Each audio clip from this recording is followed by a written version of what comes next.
My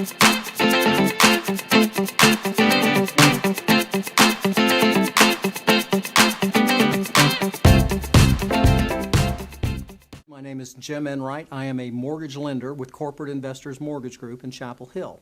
So what I do is I lend money for people who are buying or refinancing. Okay. So why don't you explain to the viewers and myself, what is the Okay. difference between a broker and a banker? Okay. Well, actually, there are three mortgage mortgage lending models that are important to know. So the first is your retail bank. This is the bank you're going to see right out there on the corner, with the big sign.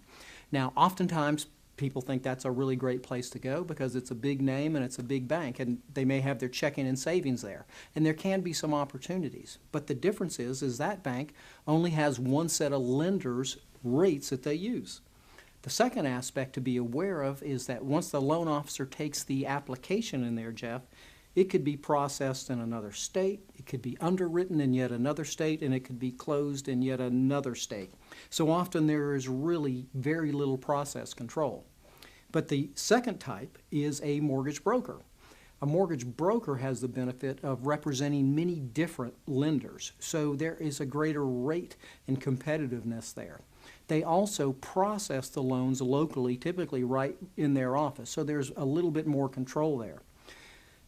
What they don't do, though, is that they don't approve loans and send closing documents to the closing table. So what that means is that the investor who's underwriting the loan is going to underwrite it, and send closing documents out. So there can be a loss of control there that could be really important, particularly on touchy situations or on purchases. And Jeff, the third model that I think is pretty darn good is a correspondent mortgage banker, and that is a hybrid model, and I say it's the best of both worlds.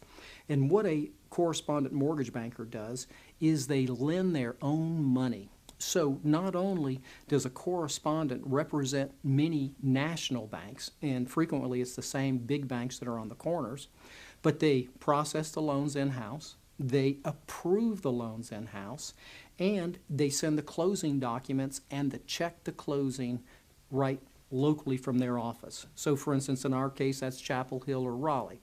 But it could, depends on where the correspondent banker is from. So the important thing for a borrower is control in the process. The other aspect that is important for the borrower, though, Jeff, is that because our investors are only sending a send your new mortgage payment here letter to their customers, they always give us the absolute lowest interest rate. So there's a competitive advantage there also. So that's the three mortgage banking models that it's important for consumers to be aware of.